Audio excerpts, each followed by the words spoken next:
ষ্টুডিঅ'ত মই কন্দৰ্প গগৈ বাসগৃহ পালেহি এছএছবি জোৱান শৰৎ ডেকাৰ নশ্বৰ দেশ আৰু বাসগৃহ পোৱাৰ পাছতে হাহাকাৰ লাগিছে পৰিয়ালৰ মাজত শোকস্তব্ধ হৈ পৰিছে পৰিয়াল চাৰিওফালে কেৱল কান্দোন আৰু কান্দোন শুনিবলৈ পোৱা গৈছে অসমৰ বীৰ জোৱানগৰাকীয়ে উত্তৰাখণ্ডৰ কৰ্মৰত আছিলে আৰু উত্তৰাখণ্ডৰ কৰ্মৰত থকা বীৰ জোৱানজনে ঘৰৰ পৰা যেতিয়া গৈছিলে কৰ্মক্ষেত্ৰলৈ যাওঁতে তাৰ তেতিয়াৰ পৰা নিৰুদ্দেশ হৈ আছিলে আৰু তেওঁ ৰহস্যজনকভাৱে তেওঁৰ মৃতদেহ উদ্ধাৰ কৰা হৈছে আৰু বৰ্তমান তেওঁৰ মৃতদেহ বাসগৃহলৈ লৈ অনা হৈছে সামৰিক মৰ্যাদাৰে তেওঁক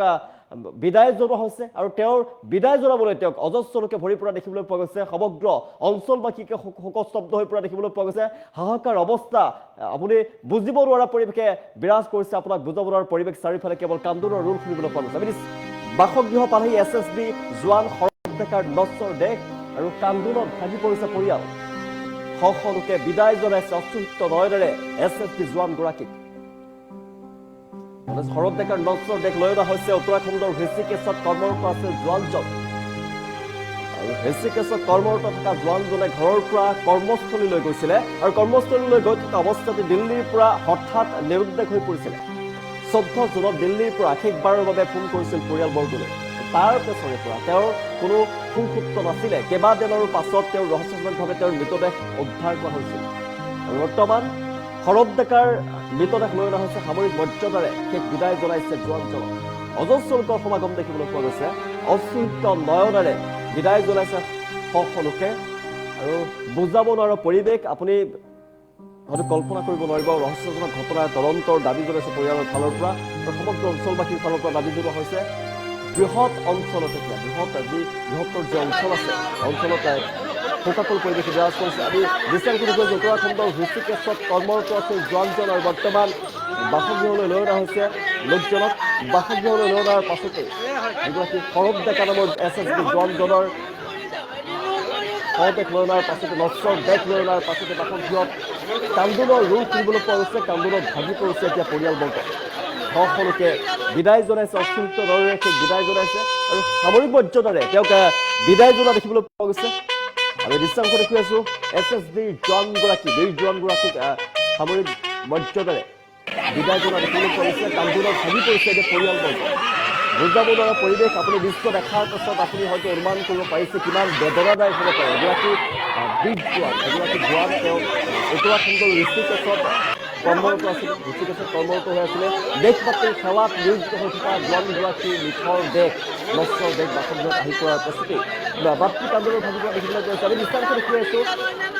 মাতৃ কান্দোনত ভাগি পৰিছে পৰিয়ালৰ সকলো লোক কান্দোনত ভাগি পৰিছে দেখিবলৈ পোৱা গৈছে শ লোকৰ মাজত কান্দোনৰ ৰূপ শুনিবলৈ পোৱা গৈছে চাৰিওফালে কেৱল কান্দোন আপুনি যেনিয়ে চাই তেনিয়ে কান্দোন আৰু অশ্ৰুসিক্ত নয়নেৰে বিদায় জনাইছে অঞ্চলবাসীয়ে সামৰিক মৰ্যাদাৰে তেওঁক সন্মান জনোৱা হৈছে বিদায় জনোৱা হৈছে বাসগৃহ পাইছেহি এছএছবি জোৱান শৰৎ ডেকাৰ নশ্বৰ দেশ আৰু নশ্বৰ দেশ আহি পোৱাৰ পাছতে কান্দোনত ভাগি পৰিছে পৰিয়াল উত্তৰাখণ্ডৰ ঋষিকেশত কৰ্মৰত আছে জোৱানজন আমি সামৰিক মৰ্যাদাৰে তেওঁক বিদায় জনোৱাৰ দৃশ্যাংশ আমি দেখুৱাই আছো ঘৰৰ পৰা কৰ্মস্থলীলৈ গৈ থকা অৱস্থাতে দিল্লীৰ পৰা নিৰুদ্দেশ হৈছিলে জোৱানজন 14 জুনত দিল্লীৰ পৰা শেষবাৰৰ বাবে ফোন কৰিছিলে তাৰ পিছতে তেওঁ নোহোৱা হৈ আছিলে আৰু অৱশেষত তেওঁৰ মৃতদেহ লৈ অনা হৈছে নশ্বৰ দেশ লৈ অনা হৈছে শ্ৰদ্ধাঞ্জলি জ্ঞাপন কৰিছে অজস্ৰ লোকে শ্ৰদ্ধাঞ্জলি জ্ঞাপন কৰা দেখিবলৈ পোৱা গৈছে সকলোৰে চকুত কেৱল চকু পানীৰে ভৰি পৰা দেখিবলৈ পোৱা গৈছে আমি দেখুৱাই আছো এগৰাকী অসমৰ বীৰ জোৱান তেওঁ দেশ মাতৃৰ সেৱাৰ হকে নিয়োজিত আছিলে উত্তৰাখণ্ডৰ ঋষিকেশত কৰ্মৰত আছিলে জোৱানজন ঘৰলৈ আহিছিলে ঘৰৰ পৰা তেওঁ পৰিয়ালবৰ্গৰ পৰা বিদায় লৈ পুনৰ দেশ মাতৃৰ সেৱাৰ বাবে তেওঁ ৰাওনা হৈছিলে তাৰ পাছৰে পৰা তেওঁ সেই ফোনটো আহিছিলে দিল্লীৰ পৰা ফোন অহাৰ পাছতেই তেওঁ নিৰুদ্দেশ হৈ তেওঁ কোনো ধৰণৰ সুসূত্ৰ নাছিলে পৰিয়ালৰ লোকে কোনো ধৰণৰ খা খবৰ পোৱা নাছিলে কিন্তু বহুদিনৰ পাছত তেওঁক উদ্ধাৰ কৰা হৈছে আৰু বৰ্তমান তেওঁৰ মৃতদেহ লৈ অনা হৈছে সমগ্ৰ ঘটনা সন্দৰ্ভত তদন্তৰ দাবী জনাইছে পৰিয়ালৰ ফালৰ পৰা আৰু দোষী কঠোৰৰ পৰা কঠোৰ শাস্তি প্ৰদান কৰাৰ দাবী জনাইছে পৰিয়ালৰ ফালৰ পৰা এগৰাকী যি শৰৎ ডেকা এছএছবি জোৱানগৰাকী ন্যায়ৰ দাবী জনাইছে পৰিয়ালৰ লগতে সমগ্ৰ অঞ্চলবাসী আমি বুজাব নোৱাৰা পৰিৱেশে বিৰাজ কৰিছে আমি দৃশ্যাংশ দেখুৱাই আছো কোনেও কাহানিও উভতি নহাৰ বাটে এগৰাকী বীৰ জোৱান গুচি গৈছে আৰু তেওঁৰ সৈতে কি ৰহস্যজনকভাৱে ঘটনা সংঘটিত হৈছে ৰহস্যজনকভাৱে তেওঁ নিৰুদ্দেশ হৈ আছিলে অৱশেষত তেওঁৰ মৃতদেহ উদ্ধাৰ কৰিবলৈ সক্ষম হৈছে আৰু মৃতদেহ লৈ অনা হৈছে নশ্বৰ ডেক লৈ অনা হৈছে বাসগৃহলৈ। বাসগৃহ পালেহি SSB জোৱান শৰৎ ডেকাৰ নশ্বৰ ডেক আহি পোৱাৰ পাছতে কান্দোনত ভাগি পৰিছে পৰিয়াল। উত্তৰাখণ্ডৰ ঋষিকেশত কৰ্মৰত আছিল জোৱানজন। ঘৰৰ পৰা কৰ্মস্থলীলৈ গৈ থকা অৱস্থাত দিল্লীৰ পৰা নিৰুদ্দেশ হৈ পৰিছিল জোৱানজন। 14 জুনত দিল্লীৰ পৰা শেষবাৰৰ বাবে ফোন কৰিছিল। 14 জুনত ফোন কৰিছিলে, তাৰ পিছত তেওঁৰ কোনো ধৰণৰ খা খবৰ নাছিলে আৰু কেইবাদিনৰো পাছত ৰহস্যজনক অৱস্থাত উদ্ধাৰ হৈছিল তেওঁৰ মৃতদেহ।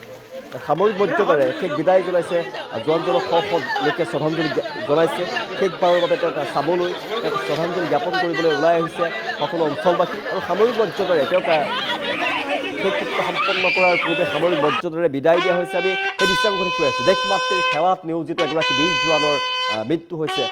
তেওঁ নিথৰ ডেক পৰি ৰৈছে এতিয়া বাসগৃহৰ সন্মুখত। আৰু বাসগৃহত নিথৰ ডেক লৈ এতিয়া চাৰিওফালে কান্দোনৰ ৰোল অশ্ৰুসিক্ত নয়নেৰে তেওঁক বিদায় জনাইছে অঞ্চলবাসীয়ে, বিদায় জনাইছে পৰিয়ালবৰ্গই। এই বুজাবনৰ পৰিৱেশ বিৰাজ কৰিছে, ভাষাৰে হয়তো আপোনাক বুজাব নোৱাৰিম। অশ্ৰুসিক্ত নয়নেৰে শেষ বিদায় জনোৱা দেখিবলৈ পৰিছে। বীৰ জোৱানগৰাকীক শেষ বিদায় জনাইছে শৰৎ ডেকাৰ নশ্বৰ ডেক সন্মুখত লৈ এতিয়া সকলোৱে বিদায় জনোৱা দেখিবলৈ পোৱা গৈছে। এই দৃশ্যাংশ কৈ আছোঁ। শৰৎ ডেকাৰ নশ্বৰ ডেক বাসগৃহত আহি পালেহি, তাৰ পিছতে কান্দোনত ভাগি পৰা দেখিবলৈ পোৱা গৈছে। অজস্ৰ লোকে কান্দোনত ভাগি পৰিছে। সামৰিক মৰ্যাদাৰে বিদায় জনোৱা হৈছে, লোকজনক সামৰিক মৰ্যাদাৰে বিদায় জনাইছে। সকলোকে শ্ৰদ্ধাঞ্জলি জ্ঞাপন কৰিছে। শোকাকুল পৰিৱেশে বিৰাজ কৰা দেখিবলৈ পোৱা গৈছে। এগৰাকী দেশ মাতৃৰ সেৱাৰ হকে নিয়োজিত আছিল, সেৱাত নিয়োজিত হৈ আছিল এগৰাকী SSB জোৱান। অসমৰ বীৰ জোৱানগৰাকীয়ে দেশ মাতৃৰ সেৱাত নিয়োজিত হৈ আছিলে আৰু উত্তৰাখণ্ডত তেওঁ চাকৰি কৰিছিল। উত্তৰাখণ্ডত তেওঁ দেশ মাতৃৰ সেৱাৰ হকে নিয়োজিত হৈ আছিলে। ঘৰলৈ আহি পুনৰ উভতি কৰিছিলে, কিন্তু সেই ফোনটো 14 তাৰিখে আহিছিলে। সেই ফোনটো ঘৰলৈ আহিছিলে। সেই 14 জুনত দিল্লীৰ পৰা শেষবাৰৰ বাবে তেওঁ ফোন কৰিছিলে আৰু সেই ফোনটো অহাৰ পাছৰে পৰা তেওঁ কোনো ধৰণৰ সংযুক্ত নাছিলে। পৰিয়ালে তেওঁৰ লগত সম্পৰ্ক স্থাপন কৰিব পৰা নাছিলে। অৱশেষত 14 জুনৰ পাছত কেইবাদিনৰো পাছত তেওঁৰ মৃতদেহ উদ্ধাৰ কৰিবলৈ সক্ষম হয় আৰু বৰ্তমান মৃতদেহ লৈ এতিয়াও ৰহস্যজনক হৈ আছে কি হৈছে কি হোৱা নাই, যিহেতুকে সম্পূৰ্ণ বোৰ্ড বহাই পোষ্টমৰ্টম কৰিছে আৰু ইনভেষ্টিগেশ্যন তেওঁ ঘৰত অহাৰ পৰাই তেওঁ কাৰ লগত কথা পাতিছে, ক'ত ৰাতি কিমান সময়ত বাছতলৈকে গৈছিলে, কি গোটেই কথাখিনি ইনভেষ্টিগেশ্যন তেওঁলোকে ডিপাৰ্টমেণ্টেলি কৰি আছে আৰু দিল্লী পুলিচৰ বিষয়াসকলে আমাৰ পৰা ষ্টেটমেণ্ট লৈছে। FIR ল'ৰাজনৰ হতুৱাই দিয়াও হৈছে। সেই গোটেইখিনি প্ৰচেষ্টা অব্যাহত হৈছে। তেওঁলোকৰ এই যিটো পোষ্টমৰ্টম ৰিপৰ্ট, সেই পোষ্টমৰ্টম ৰিপৰ্টটোৰ পিছতহে আচলতে ক'ব পৰা হ'ব মানে কি হৈছিলে কি নহয়। হয়, কৰিছে বুলি এইকাৰণে হৈছোঁ কাৰণ তেওঁলোকে গোটেইখিনি আমাক ষ্টেটমেণ্ট লৈছে আৰু যিখিনি ষ্টেপ লৈছে সেইখিনি মই অৱগত হৈছোঁ যে তেওঁলোকে প্ৰচেষ্টা কৰিছে আৰু ডিপাৰ্টমেণ্টেলি আচলতে দিল্লী পুলিচতকৈও মই ডিপাৰ্টমেণ্টৰ ফালৰ পৰা এইটো কথাই স্পষ্ট হৈছোঁ যে তেওঁলোকে যিজন বিষয়া দায়িত্বত আছে তেওঁ মানে কি তন্নতন্নকৈ তেওঁ ঘৰত অহাৰ পৰা যোৱালৈকে গোটেইখিনি তেওঁ টুকি ৰাখিছে আৰু তেওঁ সেই হিচাপে ইনভেষ্টিগেশ্যন কৰি আছে আৰু সেই হিচাপে ক্লিয়াৰিফিকেশ্যন প্ৰদান কৰিম বুলি আমাক আশ্বাস দিছে। হয়, আমাক এইটোৱে লাগে যে আমি গাঁওবাসী হিচাপে এইটোৱে ক'ব বিচাৰোঁ যে আমাক সত্যটো লাগে তেখেতৰ কি হিচাপে মৃত্যু হ'ল। এজন জোৱান, যিহেতুকে সুৰক্ষা বাহিনী, তেখেত এজন জোৱান, গতিকে তেখেতৰ কি হিচাপে তেখেতৰ মৃত্যু হ'ল, কিয় এই প্ৰশ্ন যিখিনি মনত আমাৰ গোটেই অঞ্চলবাসীৰ যিটো মনত প্ৰশ্ন হৈ আছে, সেই প্ৰশ্নখিনি উত্তৰ যাতে আমাক তেখেতলোকে সম্পূৰ্ণৰূপে নিয়াৰিকৈ যাতে তদন্ত চলাই আমাক যাতে দিব পাৰে, সেইটোৱে আমি তেওঁলোকক আহ্বান জনাব বিচাৰোঁ। এতিয়াও ৰহস্যজনক হৈ আছে কি হৈছে কি হোৱা নাই, যিহেতুকে সম্পূৰ্ণ বোৰ্ড বহাই পোষ্টমৰ্টম কৰিছে আৰু ইনভেষ্টিগেশ্যন তেওঁ ঘৰত অহাৰ পৰাই তেওঁ কাৰ লগত কথা পাতিছে, ক'ত ৰাতি কিমান সময়ত বাছতলৈকে গৈছিলে, কি গোটেই কথাখিনি ইনভেষ্টিগেশ্যন তেওঁলোকে ডিপাৰ্টমেণ্টেলি কৰি আছে আৰু দিল্লী পুলিচৰ বিষয়াসকলে আমাৰ পৰা ষ্টেটমেণ্ট লৈছে। FIR ল'ৰাজনৰ হতুৱাই দিয়াও হৈছে। সেই গোটেইখিনি প্ৰচেষ্টা অব্যাহত হৈছে। তেওঁলোকৰ এই যিটো পোষ্টমৰ্টম ৰিপৰ্ট, সেই পোষ্টমৰ্টম ৰিপৰ্টটোৰ পিছতহে আচলতে ক'ব পৰা হ'ব মানে কি হৈছিলে কি নহয়। হয়, কৰিছে বুলি এইকাৰণে হৈছোঁ কাৰণ তেওঁলোকে গোটেইখিনি আমাক